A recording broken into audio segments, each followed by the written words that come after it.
നമുക്ക് എന്തൊക്കെയാണ് ഈ സഡൻ ഡെത്ത് അല്ലെങ്കിൽ കുഴഞ്ഞു വീണ് മരിക്കുക എന്ന് മലയാളത്തിൽ പറയുന്ന ഈ അവസ്ഥയുമായിട്ട് ബന്ധപ്പെട്ട് കാണുന്നത് എന്ന് നമുക്ക് ആദ്യം നോക്കാം.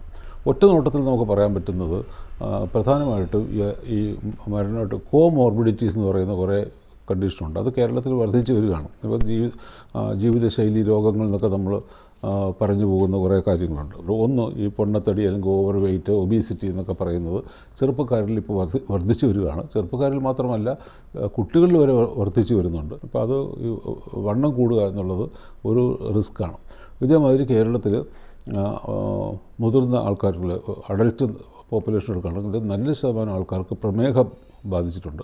അപ്പോൾ പ്രമേഹം, രക്താതിമർദ്ദം അഥവാ ഹൈപ്പർ ടെൻഷൻ, ബ്ലഡ് പ്രഷർ എന്ന് പറയുന്ന ഇതൊക്കെയാണ് പ്രധാനമായിട്ട് നമ്മൾ കാണുന്നത്. പോസ്റ്റ്മോർട്ടം പഠനങ്ങൾ കാണിക്കുന്നത് ഈ പൊടുന്നനെ മരിക്കുന്ന ഒരുപാട് പേർക്ക് ഹൃദയവുമായിട്ട് ബന്ധപ്പെട്ട എന്തെങ്കിലുമൊക്കെ പ്രശ്നമുണ്ടാകാം.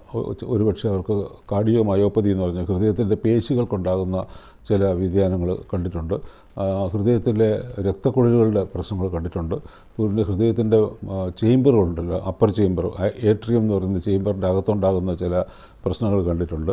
അയോർട്ടയുടെ പ്രശ്നങ്ങൾ കണ്ടിട്ടുണ്ട്. ഇങ്ങനെയുള്ള പല കാര്യങ്ങളും പോസ്റ്റ്മോർട്ടത്തിൽ കണ്ടിട്ടുണ്ട്. അപ്പോൾ അങ്ങനെയുള്ള ആൾക്കാരൊക്കെ അമിതമായിട്ടുള്ള എക്സർസൈസ് ചെയ്യുമ്പോൾ, നമ്മൾ സാധാരണ രീതിയിൽ പരിചിതമായിട്ടുള്ള എക്സർസൈസ് ഉണ്ടല്ലോ, ചില ആൾക്കാർ 4 കിലോമീറ്റർ നടക്കും, ചിലർ 5 കിലോമീറ്റർ നടക്കും.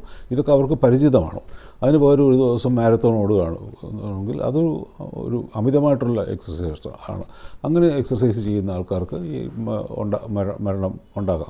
ഈ മറ്റു കണ്ടീഷൻസ് ഉണ്ടെങ്കിൽ, ഞാൻ പറഞ്ഞത് അമിതമായിട്ട് എക്സർസൈസ് ചെയ്യുന്നുള്ള ഒറ്റ കാരണം കൊണ്ടല്ല, അതും മറ്റു ഘടകങ്ങളും കൂടെ ചേർന്നിട്ടാണ്.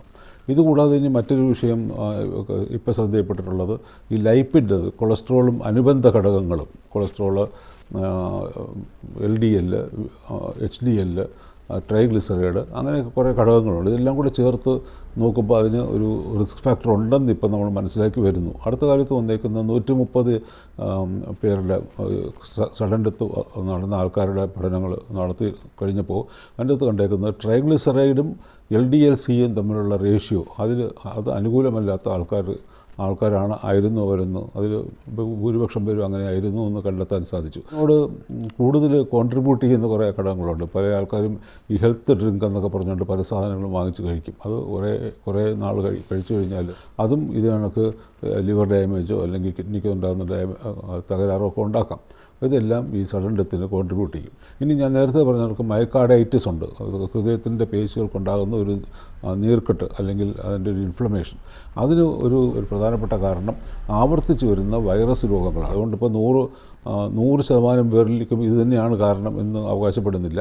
കുറച്ച് പേർക്ക് 8